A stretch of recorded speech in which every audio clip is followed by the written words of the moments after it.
व्यासाय भवनाशाय श्रीशाय गुणराशये हृद्याय शुद्धविद्याय मध्वाय च नमो नमः।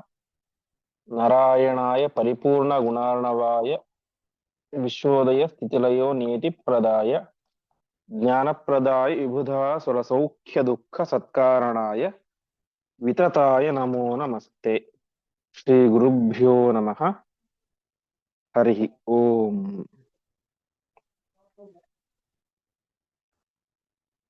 ಹಿಂದಿನ ಪಾಠದಲ್ಲಿ ನಾವು ಕಂಡಂತೆ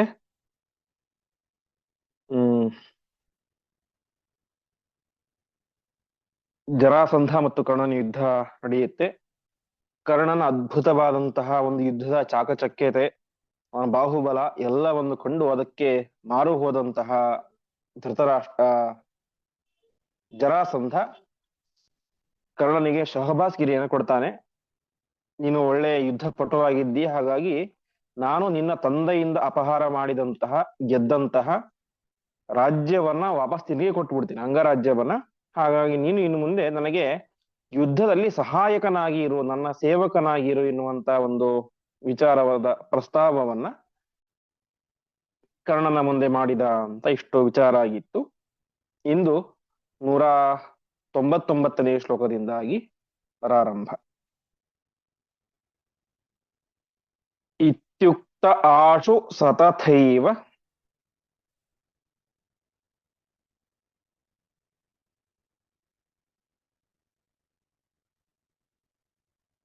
ಚಕಾರ ಕರ್ಣಃ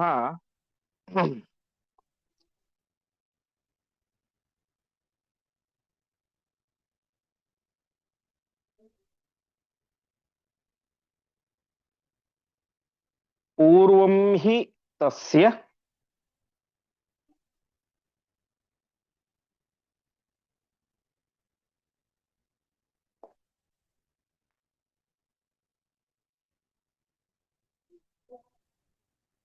ನಿಜರಾಜ್ಯ. ಆಚಾರ್ಯ, ನಿನ್ನ 202 ಸ್ಟೋಕ್ ಆಗಿದೆ.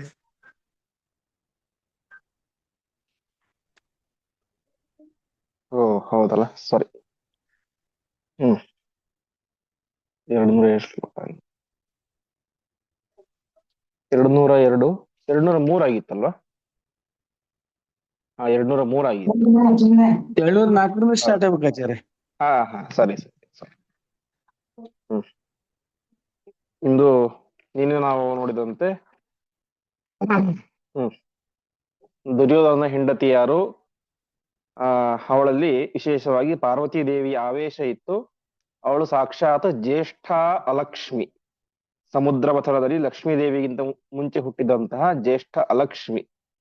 ಅವಳೇ ಕಾಶಿರಾಜನ ಮಗಳಾಗಿ ಹುಟ್ಟಿದ್ದಾಳೆ. ಅವಳಲ್ಲಿ ವಿಶೇಷವಾಗಿ ಪಾರ್ವತಿಯ ಆವೇಶ ಇತ್ತು ಅಂತ ಅಷ್ಟಾಗಿತ್ತು. ಮತ್ತೆ ಅವರಿಗೆ ಇಬ್ಬರು ಮಕ್ಕಳು ಹುಡ್ತಾರೆ, ಒಬ್ಬ ಲಕ್ಷಣ ಅಂತ, ಇನ್ನೊಬ್ಬ ಮಗಳು ಲಕ್ಷಣ ಅಂತ. ಲಕ್ಷಣ ಯಾರು ಅಂದ್ರೆ ಹಿಂದೆ ರಾವಣನ ಮಗನಾದಂತ ಅಕ್ಷಕುಮಾರನೇ ಮಗನಾಗಿ ಹುಟ್ಟಿದ್ದ. ಇನ್ನು ಷಣ್ಮುಖನ ಭಾರ್ಯೆಯಾದಂತಹ ರತಿದೇವಿ ಲಕ್ಷಣಿಯಾಗಿ ಹುಟ್ಟಿದ್ಲು ಅಂತ ಇಷ್ಟು ವಿಚಾರ ಆಗಿತ್ತು. ಮತ್ತು ದುಶ್ಯಾಸನನಿಗೆ ಹಿಂದೆ ರಾವಣನ ಮಗನಾಗಿ ಹುಟ್ಟಿದಂತಹ ಸುರಾಂತಕ ಎನ್ನುವಂತ ಒಬ್ಬ ರಾಕ್ಷಸ ಮಗನಾಗಿ ಹುಟ್ಟಿದ ಅಂತ ಇಷ್ಟು ವಿಚಾರ ಆಗಿತ್ತು. ಇಂದು 204ನೇ ಶ್ಲೋಕದಿಂದಾಗಿ ಪ್ರಾರಂಭ. ಆಸೀತ್ ಸ್ವಯಂವರಃ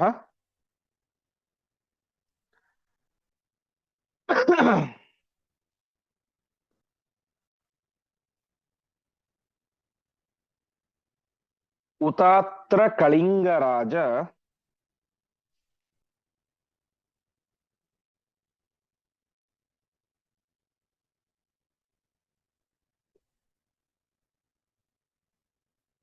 ಪುತ್ರ್ಯಾಃ ಸುವಜ್ರ ಇತಿ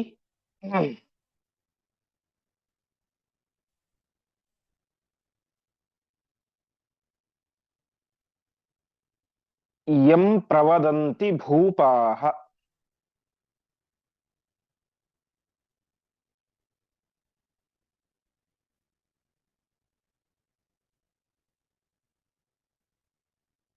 ರೌದ್ರಾತ್ ವರಾತ್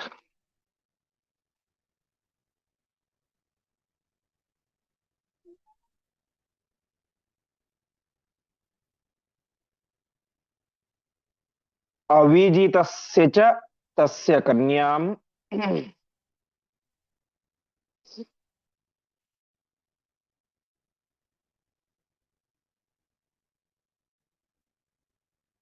दृप्तो बलात् सह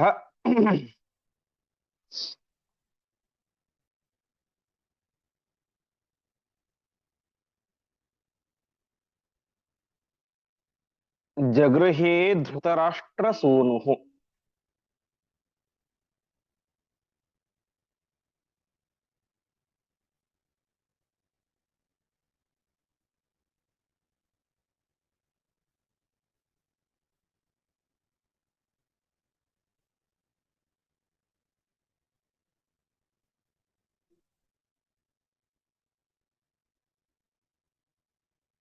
पदच्छेद आसीत् स्वयंवरः उत अत्र कलिंगराजपुत्र्याः सुवज्रः इति यं प्रवदन्ति भूपाः रौद्रात् वरात् अविजितस्य च तस्य कन्यां दृप्तः बलात् सह जगृहे ಧೃತರಾಷ್ಟ್ರಸೂನುಃ. ಹಿಂದೆ ನಾವು ಪಾಠದಲ್ಲಿ ನೋಡಿದಂತೆ ಕೌರವರು ಕಳಿಂಗ ದೇಶಕ್ಕೆ ಪ್ರಯಾಣವನ್ನು ಮಾಡಿದ್ರು ಅಂತ ಆಗಿತ್ತು. ಯಾಕೆ ಹೋದ್ರು ಅಂತಂದ್ರೆ ಅಲ್ಲಿ ಕಳಿಂಗ ದೇಶದ ರಾಜನ ಮಗಳಿಗೆ ಸ್ವಯಂವರ ಏರ್ಪಾಟಾಗಿತ್ತು. ಕಳಿಂಗರಾಜ ಪುತ್ರಿಯ ಸ್ವಯಂವರ ಆಸೀತ್, ಸ್ವಯಂವರ ಅಲ್ಲಿ ಏರ್ಪಾಟಾಗಿತ್ತು. ಅವನ ಹೆಸರು ಏನು ಅಂತಂದ್ರೆ ಎಂ ಭೂಪಾಹ ಸುವಜ್ರ ಇತಿ ಪ್ರವದಂತಿ. ಎಲ್ಲ ರಾಜರು ಕೂಡ ಆ ಕಳಿಂಗ ರಾಜನನ್ನ ಸುವಜ್ರ ಅಂತ ಕರೀತಾ ಇದ್ರು ಅಂತ ವ್ಯಾಖ್ಯಾನಕಾರರು ಹೇಳುವಂತೆ ಅವನ ಮನಸ್ಸು ಭಾರೀ ಕಠೋರವಾದಂತೆ, ತುಂಬಾ ದುಷ್ಟ. ಹಾಗಾಗಿ ಅವನನ್ನ ಸುವಜ್ರ, ವಜ್ರದಂತೆ ಕಠೋರವಾದಂತಹ ಮನಸ್ಸಿರುವವನು ಅಂತ ಕರಿತಾ ಇದ್ರು ಅಂತ ತಿಳಿಸ್ತಾರೆ. ಹೀಗೆ ಕಳಿಂಗ ದೇಶದ ರಾಜನಾದಂತಹ ಸುವಜ್ರನ ಮಗಳ ಸ್ವಯಂವರ ಅಲ್ಲಿ ಏರ್ಪಾಟಾಗಿತ್ತು. ಅಲ್ಲಿಗೆ ಈ ಕೌರವರು ಹೋಗಿದ್ರು.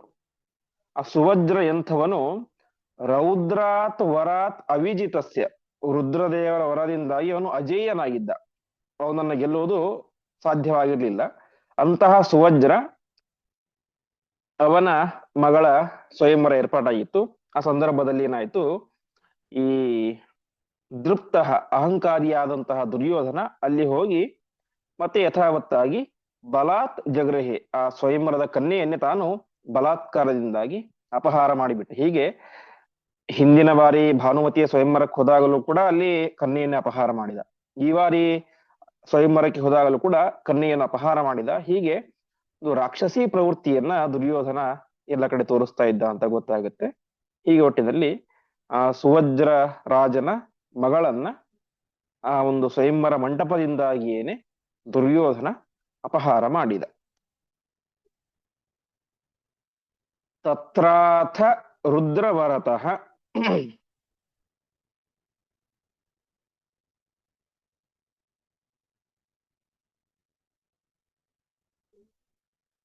ಸಜರಾಸುತೇನ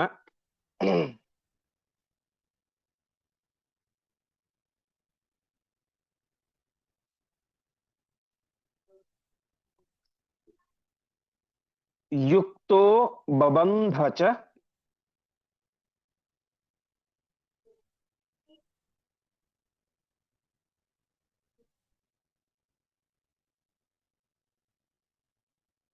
ಸುಯೋಧನಮಾಶು ಜಿತ್ವಾ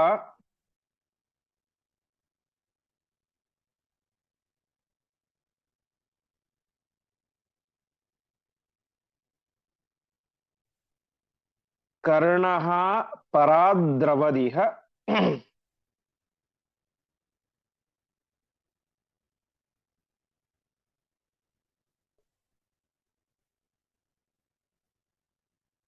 ಸ್ಮಸುತೇಷು ಪಾಂಡೋಃ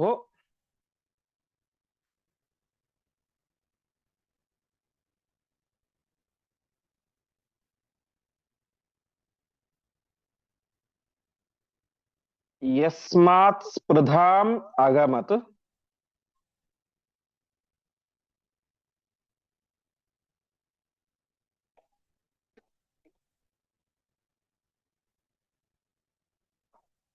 अतः स पराजितोऽभूत्।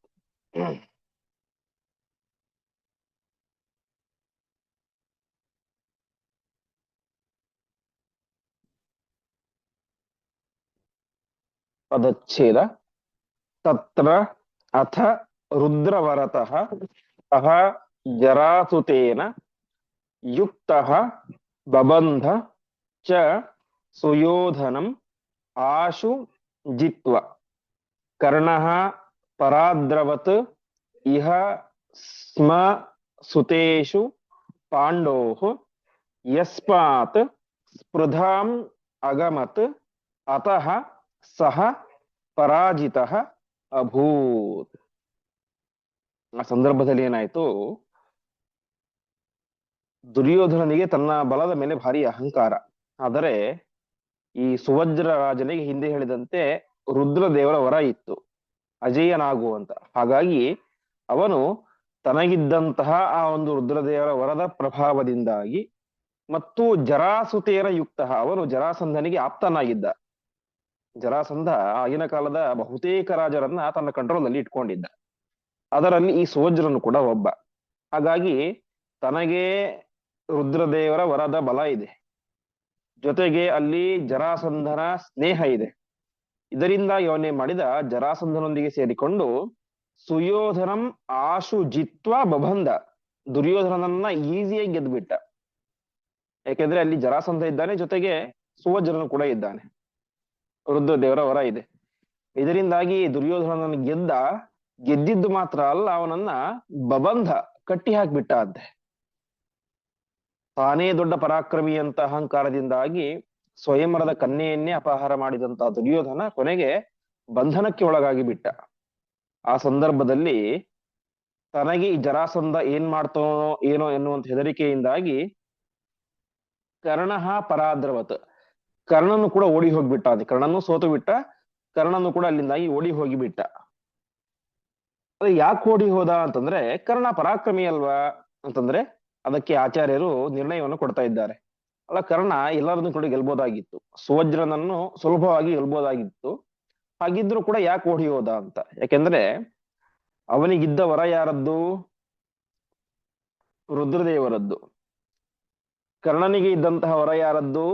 ಪರಶುರಾಮ ದೇವರದ್ದು. ಹಾಗಾಗಿ ಕರ್ಣ ಸುಲಭವಾಗಿ ಸುವಜ್ರನನ್ನು ಗೆಲ್ಬೋದಾಗಿತ್ತು. ಯಾಕೆ ಓಡಿ ಹೋದ, ಯಾಕೆ ಸೋತ ಅಂತಂದ್ರೆ ಆಚಾರ್ಯರು ನಿರ್ಣಯವನ್ನು ಕೊಡ್ತಾ ಇದ್ದಾರೆ. ಯಸ್ಮಾತ್ ಪಾಂಡೋಹೋ ಸುತೇಶು ಸ್ಪೃಧಾಮಗಮತ್. ಕರ್ಣ ಇಲ್ಲಿ ಯುದ್ಧವನ್ನು ಮಾಡ್ತಾ ಇದ್ದ, ಆದ್ರೆ ಅವಳ ಮನಸ್ಸಿನಲ್ಲಿ ಏನಿತ್ತು ಅಂತಂದ್ರೆ ಪಾಂಡವರ ಮೇಲಿನ ಒಂದು ಸ್ಪರ್ಧಾ ಭಾವದಿಂದಾಗಿ ಯುದ್ಧ ಮಾಡ್ತಾ ಇದ್ದ ಅಂತ. ಅರ್ಥಾತ್ ಹೇಗಾದರೂ ಮಾಡಿ ಪಾಂಡವರಿಗಿಂತ ಮೇಲನ್ಸಬೇಕು, ದುರ್ಯೋಧನನನ್ನ ನಾನು ಫೇಮಸ್ ಮಾಡ್ಬೇಕು, ದುರ್ಯೋಧನನಿಗೆ ಅತ್ಯಂತ ಸುಂದರಿಯಾದಂತಹ ರಾಜಕುಮಾರಿಯರನ್ನು ತಂದು ಮದುವೆ ಮಾಡ್ಬೇಕು, ಅವಳು ದ್ರೌಪದಿಗಿಂತ ಚೆನ್ನಾಗಿರಬೇಕು, ಹಾಗೆ ಹೀಗೆ ಅಂತ ಒಟ್ಟಿನಲ್ಲಿ ತಾವು ಪಾಂಡವರಿಗಿಂತ ಮೇಲೆನಿಸಬೇಕು. ನನ್ನ ಸ್ನೇಹಿತನಾದಂತಹ ದುರ್ಯೋಧನ ಎಲ್ಲ ರೀತಿಯಲ್ಲೂ ಕೂಡ ಪಾಂಡವರಿಗಿಂತ ಮೇಲೆನಿಸಬೇಕು ಎನ್ನುವಂತಹ ಒಂದು ಸ್ಪರ್ಧಾ ಮನೋಭಾವ ಮತ್ತು ಸಹಜವಾಗಿ ಅರ್ಜುನನ ಮೇಲಿನ ಒಂದು ಸ್ಪರ್ಧಾ ಮನೋಭಾವ, ಒಟ್ಟಿನಲ್ಲಿ ಮನಸ್ಸಿನಲ್ಲಿ ಸ್ಪರ್ಧಾ ಮನೋಭಾವವನ್ನು ತುಂಬಿಕೊಂಡು ಕರ್ಣ ಅಲ್ಲಿಗೆ ಯುದ್ಧ ಮಾಡ್ಲಿಕ್ಕೆ ಅಂತ ಬಂದಿದ್ದ. ಆ ಒಂದು ಹಿನ್ನೆಲೆಯಲ್ಲಿ ಏನಾಯ್ತು, ಅವನು ಸೋಲಬೇಕಾಯಿತು ಅಂತ ತಿಳಿಸ್ತಾ ಇದ್ದಾರೆ. ಯಾಕೆಂದ್ರೆ ಹಿಂದೆ ಪರಶುರಾಮ ದೇವರ ಶಾಪವೂ ಕೂಡ ಇತ್ತು, ಇನ್ನು ಸ್ಪರ್ಧಾ ಮನೋಭಾವದಿಂದಾಗಿ ಯುದ್ಧವನ್ನು ಮಾಡಿದ್ರೆ ಸೋಲ್ತೀಯ ಅಂತ. ಇಲ್ಲಿ ಅವನು ಸ್ಪರ್ಧಾ ಮನೋಭಾವದಿಂದಾಗಿ ಯುದ್ಧವನ್ನು ಮಾಡಿದ, ಹಾಗಾಗಿ ಸೋತ. ಹೀಗೆ ಸಹ ಪರಾಜಿತ ಅಭೂತ್. ಕರ್ಣ ಯಾಕೆ ಪರಾಜಿತನಾದ, ಯಾಕೆ ಸೋತ ಅಂತಂದ್ರೆ ಸ್ಪರ್ಧಾ ಮನೋಭಾವದಿಂದಾಗಿ ಅವನು ಯುದ್ಧವನ್ನು ಮಾಡಿದ, ಹಾಗಾಗಿ ಅವನು ಸೋತ ಅಂತ. ಹೀಗೆ ದುರ್ಯೋಧನ ತಾನೊಬ್ಬನೇ ಬಂಧಿಯಾಗಿ ಆ ಕಳಿಂಗ ದೇಶದಲ್ಲಿ ಇದ್ದಾನೆ. ಕರ್ಣ ತಾನು ಓಡಿಯೇ ಹೋಗಿಬಿಟ್ಟ. ಮುಂದೆ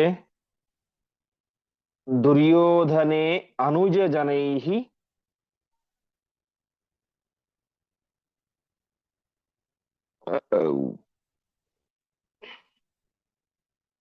ಸಹಿತೆ ಗೃಹೀತೆ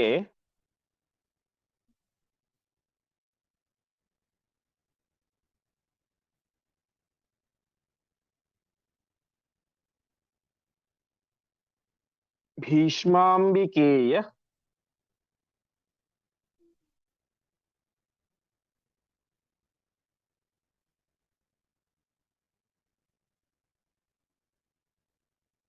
ವಿದುರಾಗ್ರಜ ವಾಕ್ಯ ನುನ್ನಃ.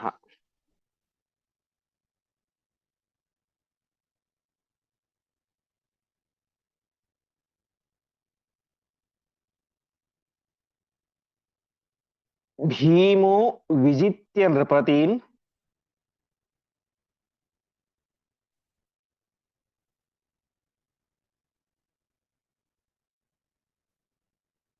ಸಜರಾ ಸುತಾಂಸ್ತಾನ್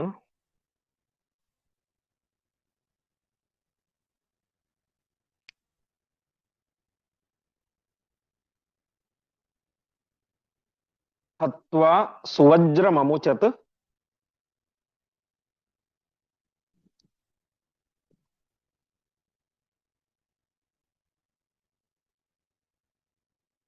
ಧೃತರಾಷ್ಟ್ರಪುತ್ರಾನ್.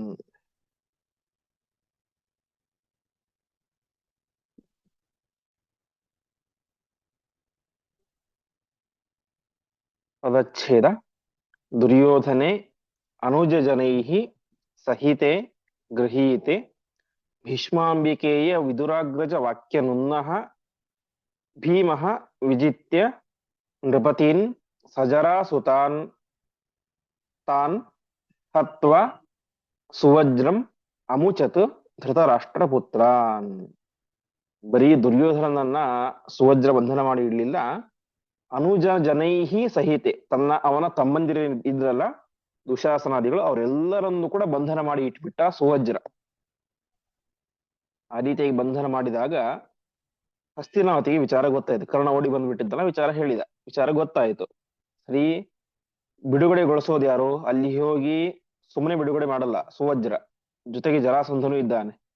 ಅಲ್ಲಿ ಹೋಗಿ ಯುದ್ಧವನ್ನು ಮಾಡಿ ಅವರನ್ನು ಬಿಡುಗಡೆಗೊಳಿಸಬೇಕು. ಅದಕ್ಕೆ ಸರ್ವಸಮರ್ಥನಾದಂತ ವ್ಯಕ್ತಿ ಯಾರು? ಭೀಮಸೇನನೊಬ್ಬನೇ.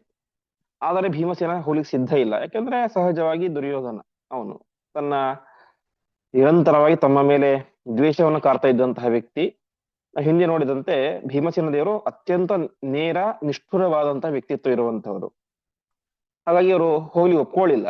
ಆದರೆ ಮುಂದೆ ಭೀಷ್ಮಾಂಬಿಕೆಯ ವಿದುರಾಗ್ರಜ ವಾಕ್ಯ ನುನ್ನಃ, ಭೀಷ್ಮಾಚಾರ್ಯರು ಮತ್ತು ಅಂಬಿಕೆಯ ಅಂದ್ರೆ ಧೃತರಾಷ್ಟ್ರ ಮತ್ತು ವಿದುರ ಮತ್ತು ಅಗ್ರಜ ಅಣ್ಣನಾದಂತ ಧರ್ಮರಾಜ, ಇವರೆಲ್ಲರೂ ಕೂಡ ಭೀಮಸೇನನಿಗೆ ಒತ್ತಾಯವನ್ನು ಮಾಡ್ತಾರೆ. ಎಷ್ಟಿದ್ದರೂ ಕೂಡ ಸಹೋದರರು, ಅಣ್ಣ ತಮ್ಮಂದಿರ ಮಕ್ಕಳು, ಹೋಗಿ ಅವರನ್ನು ರಕ್ಷಣೆ ಮಾಡುವಂತ ತುಂಬಾ ಒತ್ತಾಯ ಮಾಡಿದಾಗ ಅವರ ಮಾತಿಗೆ ಒಂದು ಬೆಲೆಯನ್ನು ಕೊಟ್ಟು ಭೀಮಸೇನ ದೇವರು ಏನ್ ಮಾಡಿದ್ರು, ಅಲ್ಲಿಗೆ ಹೋಗಿ ಸಜರಾಸುತಾನ್ ನೃಪತಿನ್, ಜರಾಸಂಧನಿಂದ ಕೂಡಿದಂತಹ ಎಲ್ಲ ರಾಜರನ್ನು ಕೂಡ ಗೆದ್ದರು. ಅಷ್ಟು ಮಾತ್ರ ಅಲ್ಲ, ಸುವಜ್ರಂ ಹತ್ವ, ದುಷ್ಟನಾದಂತಹ ಆ ಸುವಜ್ರನನ್ನ ಕೊಂದೇ ಹಾಕಿದರು, ಸಂಹಾರ ಮಾಡಿ. ಮುಂದೆ ತಾವೇ ಮಾಡಿದರೆ ಧೃತರಾಷ್ಟ್ರ ಪುತ್ರಾನ್ ಅಮುಚತ್, ಬಂಧನಕ್ಕೆ ಒಳಗಾದಂತಹ ಧೃತರಾಷ್ಟ್ರನ ಮಕ್ಕಳನ್ನ, ಕೌರವರನ್ನ ಬಿಡುಗಡೆ ಮಾಡಿದರು ಅಂತ. ಹೀಗೆ ಧೃತರಾಷ್ಟ್ರ, ವಿದುರ ಇವರ ಮಾತಿಗೆ ಬೆಲೆಯನ್ನು ಕೊಟ್ಟು ಭೀಮಸೇನ ದೇವರು ಆ ಕಳಿಂಗ ದೇಶಕ್ಕೆ ಹೋಗಿ ಅಲ್ಲಿ ಇದ್ದಂತಹ ಎಲ್ಲ ರಾಜರನ್ನು ಕೂಡ ಸೋಲಿಸಿ ಸುವಜ್ರನನ್ನ ಸಂಹಾರವನ್ನು ಮಾಡಿ ಈ ದುರ್ಯೋಧನಾದಿಗಳನ್ನ ಬಿಡುಗಡೆಗೊಳಿಸಿ ತಮ್ಮ ರಾಜ್ಯಕ್ಕೆ ವಾಪಸ್ ಕರೆದುಕೊಂಡು ಬಂದರು. ಮುಂದೆ ತೇಪಿ ಸ್ಮ ಕರ್ಣಸಹಿತಾ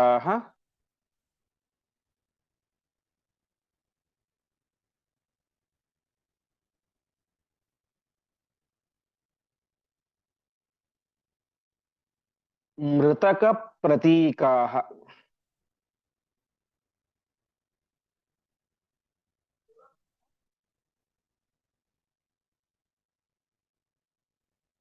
ನಾಗಾಹ್ವಯಂ ಪುರಮಥ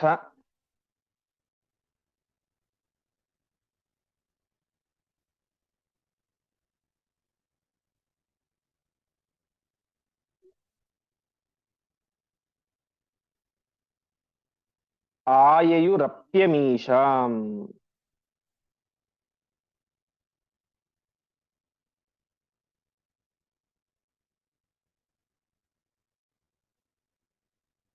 ದೃಷ್ಟ್ವಾ ವಿರೋಧಮವದತ್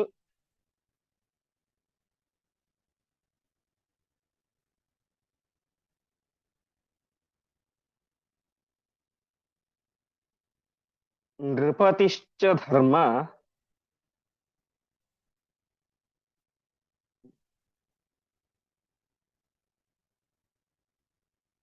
ಪುತ್ರಂ ಪುರಂದರ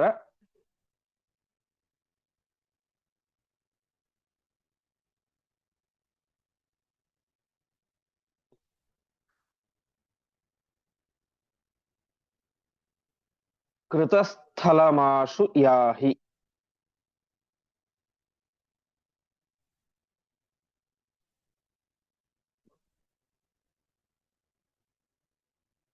ಪದಚ್ಛೇದ.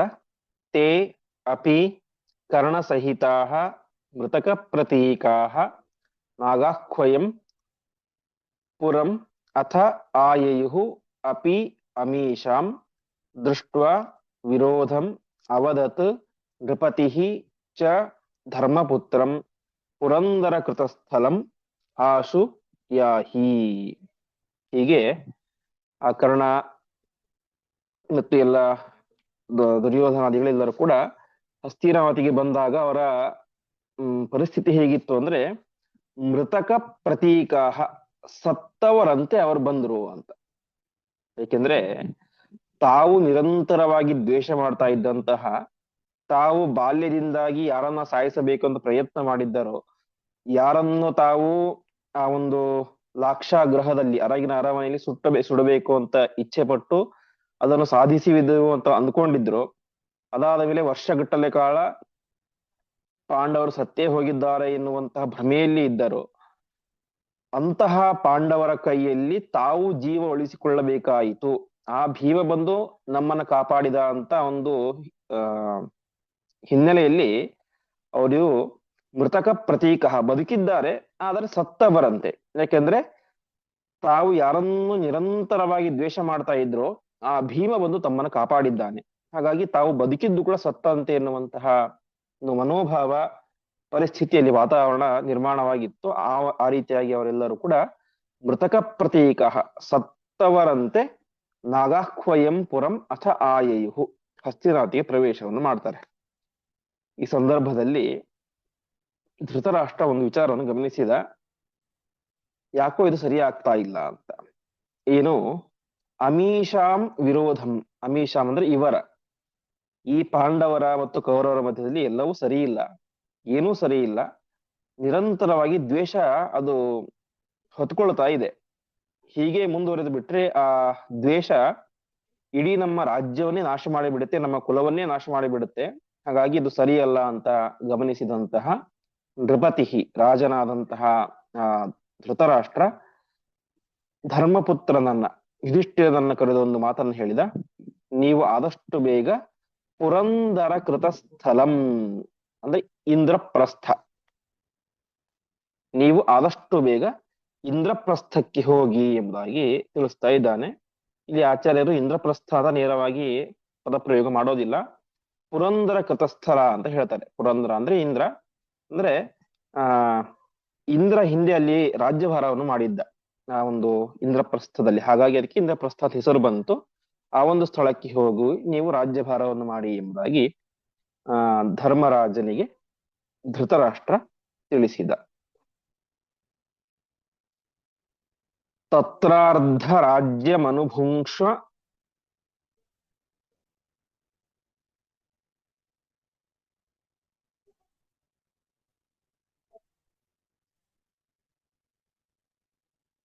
ಸಹಾನುಜೈಸ್ತ್ವಂ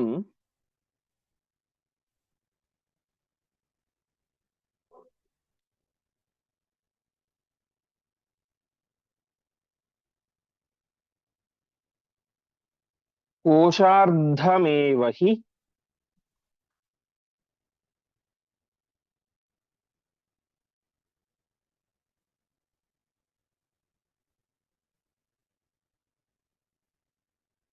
ಗೃಹಾಣ ಪುರಾಹಿ ಶಕ್ರಃ.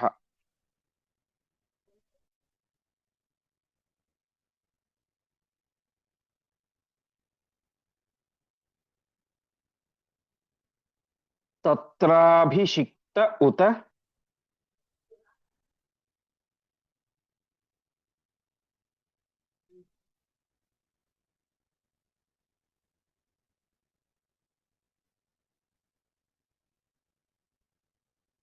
ಕಂಜಭವಾದಿ ದೇವೈಃ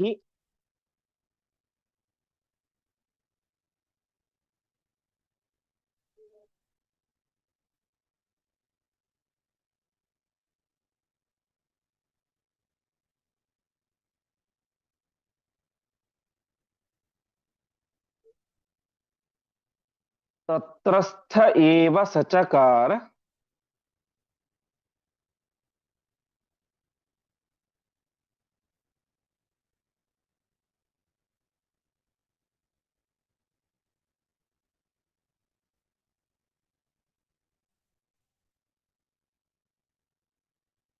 चिरं च राज्यम्।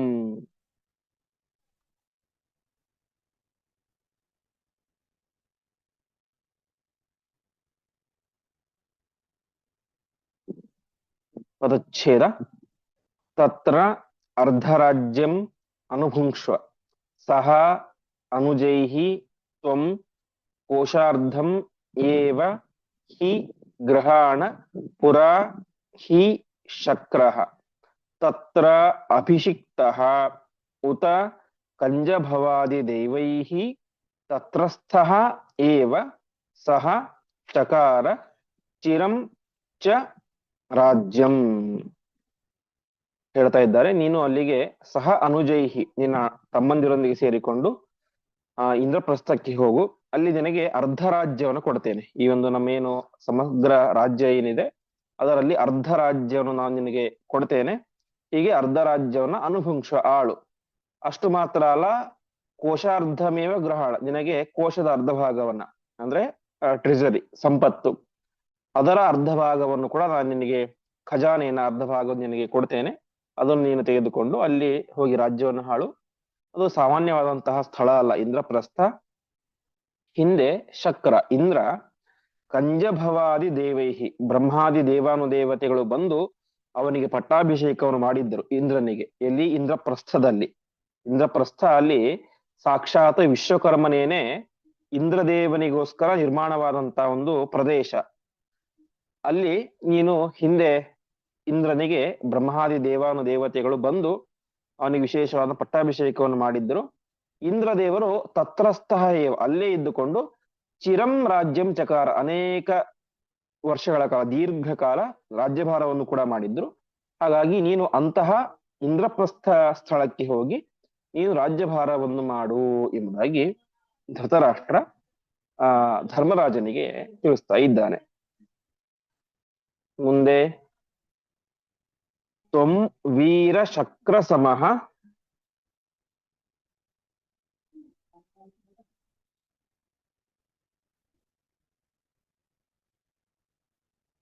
ಏವ ತತಸ್ತವೈವ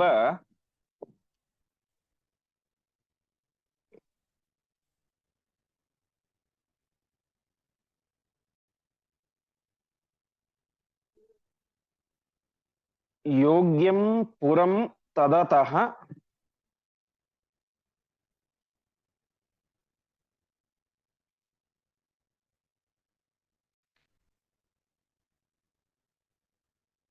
ಆಶ್ವಭಿಷೇಚಯಾಮಿ.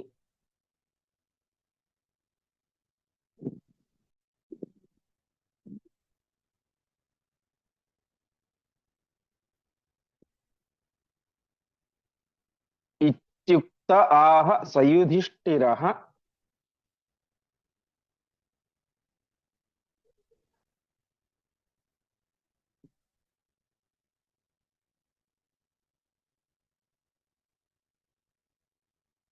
ಓಮಿತಿ ಸ್ಮ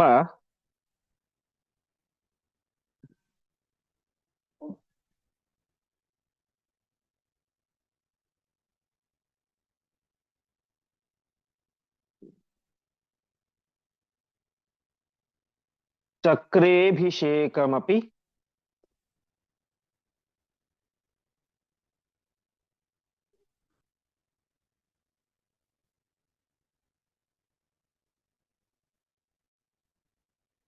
ತಸ್ಯ ಸ ಆಂಬಿಕೇಯಃ.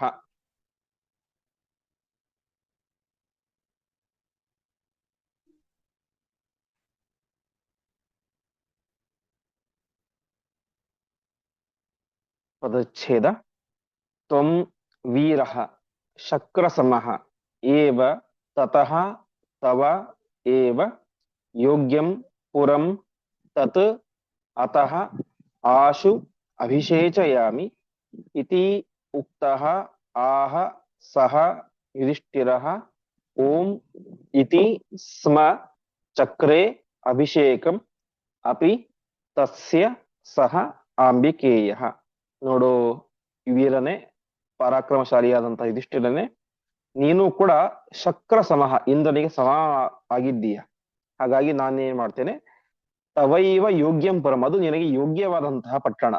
ಹಿಂದೆ ಇಂದ್ರ ಅದನ್ನು ಆಳಿದ್ದ, ನೀನು ಕೂಡ ಇಂದ್ರನಿಗೆ ಸಮಾನನಾಗಿದ್ದೀಯ.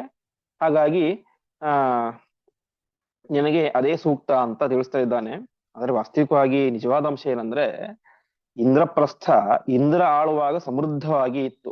ಆದರೆ ಈಗ ಅರ್ಥಾತ್ ಧೃತರಾಷ್ಟ್ರ ಏನು ಇಂದ್ರನಿಗೆ ಯುಧಿಷ್ಠಿರನಿಗೆ ಅಂತ ಕೊಡ್ತಾ ಇದ್ದಾರೆ ಇಂದ್ರಪ್ರಸ್ಥವನ್ನ, ಆ ಸಂದರ್ಭದಲ್ಲಿ ಅದು ಸಂಪೂರ್ಣವಾಗಿ ಒಂದು ರೀತಿಯಾಗಿ ಬಂಜರು ಭೂಮಿಯೇ ಆಗ್ಬಿಟ್ಟಿತ್ತು. ಇಂದ್ರ ಆಳುವಾಗ ಒಳ್ಳೆ ಸಮೃದ್ಧ ಇತ್ತು. ಆಮೇಲೆ ಕಾಲಾಂತರದಲ್ಲಿ ಕಾಲದ ಪ್ರಭಾವದಿಂದಾಗಿ ಜನವಾಸತೆ ಯಾವುದೂ ಕೂಡ ಇರಲಿಲ್ಲ. ಹಾಗಾಗಿ ಒಂದು ಹಂತದಲ್ಲಿ ಬಂಜರು ಭೂಮಿಯಾಗಿಬಿಟ್ಟಿತ್ತು. ಹೆಸರಿಗೆ ಮಾತ್ರ ಇಂದ್ರ ಆಳಿದ್ದಾನೆ, ನೀನು ಇಂದ್ರನಿಗೆ ಸಮಾನ ಅಂತ ಹೊಗಳಿಕೆ ಮಾತನ್ನ ಹೇಳ್ತಾ ಇದ್ದಾನೆ ಧೃತರಾಷ್ಟ್ರ. ಆದರೆ ಅಂತರಂಗದಲ್ಲಿ ಅವರಿಗೆ ಏನೂ ಸಿಗಬಾರ್ದು ಅಂತ ತಮಗೆ ಮಾತ್ರ ಸಮೃದ್ಧವಾದಂತಹ ಹಸ್ತಿನಾವತಿ, ಅವರಿಗಾಗ್ಬೇಕಾದ್ರೆ ಏನೂ ಇಲ್ಲದೆ ಇರುವಂತಹ, ಅಷ್ಟೇನೂ ಮೂಲಭೂತ ಸೌಕರ್ಯಗಳು ಇಲ್ಲದೆ ಇರುವಂತಹ ಒಂದು ಹಂತದಲ್ಲಿ ಬಂಜರು ಭೂಮಿಯಾದಂತಹ ಇಂದ್ರಪ್ರಸ್ಥವನ್ನ ಕೊಡ್ತಾ ಇದ್ದಾನೆ. ಹಾಗಾಗಿ ನಾನ್ ನಿನಗೆ ಮಾಡ್ತೇನೆ ಆಶು ಅಭಿಷೇಚ, ತಕ್ಷಣ ನಿನಗೆ ಪಟ್ಟಾಭಿಷೇಕ ಮಾಡಿಬಿಡ್ತೇನೆ, ನೀವು ಬೇಗ ಅಲ್ಲಿ ಹೋಗಿ ರಾಜ್ಯವನ್ನು ಆಳಿ ಅಂತ ತರಾತುರಿಯಲ್ಲಿ ಒಟ್ಟಿದಲ್ಲಿ ಅವರನ್ನ ತನ್ನ ಮನೆಯನ್ನು ಬಿಟ್ಟು ಕಳಿಸ್ಬೇಕು, ಅಷ್ಟೇ ಉದ್ದೇಶ. ಆ ರೀತಿಯಾಗಿ ಮಾಡ್ತಾ ಇದ್ದಾನೆ. ಇಷ್ಟು ಹೇಳಿದಾಗ ಪಾಪ ಯುಧಿಷ್ಠಿರ ಅವನು ಪರಮ ಸಾತ್ವಿಕ. ಅವನು ಹೇಳಿದ, ಓಂ ಸರಿ ದೊಡ್ಡಪ್ಪ, ಹಾಗೆ ಆಗಲಿ ಅಂತ ಯುಧಿಷ್ಠಿರ ಹೇಳಿದಾಗ ಧೃತರಾಷ್ಟ್ರ ಏನ್ ಮಾಡಿದ, ಅವನಿಗೆ ಅಭಿಷೇಕಮಪಿ ಚಕ್ರೇ ಆಂಬಿಕೇಯ, ಅಂಬಿಕೆಯ ಮಗನಾದಂತಹ ಧೃತರಾಷ್ಟ್ರ, ಅಂಬಿಕೆಯ ಮಗ ಆಂಬಿಕೇಯ, ಆ ಧೃತರಾಷ್ಟ್ರ ಯುಧಿಷ್ಠಿರನಿಗೆ ಪಟ್ಟಾಭಿಷೇಕವನ್ನು ಕೂಡ ಮಾಡ್ತಾ ಇದ್ದಾನೆ ಅಂತ ತಿಳಿಸ್ತಾರೆ. ಒಟ್ಟಿನಲ್ಲಿ ಅಂತೂ ಇಂತೂ ಕುಂತಿಯ ಮಕ್ಕಳಿಗೆ ರಾಜ್ಯ ಸಿಕ್ತು. ಹೀಗೆ ಅರ್ಧ ರಾಜ್ಯವನ್ನ ಮತ್ತು ಅರ್ಧ ಟ್ರೆಜರಿಯನ್ನ, ಕೋಶವನ್ನ, ಖಜಾನೆಯನ್ನು ಕೂಡ ಧೃತರಾಷ್ಟ್ರ ಪಾಂಡವರಿಗೆ ನೀಡಿದ. ಮತ್ತೆ ಮುಂದೆ ಅವರಿಗೆ ಪಟ್ಟಾಭಿಷೇಕ ಕಾರ್ಯಕ್ರಮಗಳು ಯಾವ ರೀತಿಯಾಗಿ ನಡೆಯಿತು, ಮುಂದೆ ಅವರು ರಾಜ್ಯಭಾರವನ್ನು ಹೇಗೆ ನಡೆಸಿದರು ಎನ್ನುವಂತ ವಿಚಾರವನ್ನ ಮತ್ತೆ ನಾಳೆಯ ಪಾಠದಲ್ಲಿ ನೋಡೋಣ ಎಂಬುದಾಗಿ ಹೇಳ್ತಾ ಇಂದಿನ ಪಾಠವನ್ನ ಶ್ರೀಕೃಷ್ಣಾರ್ಪಣಮಸ್ತು.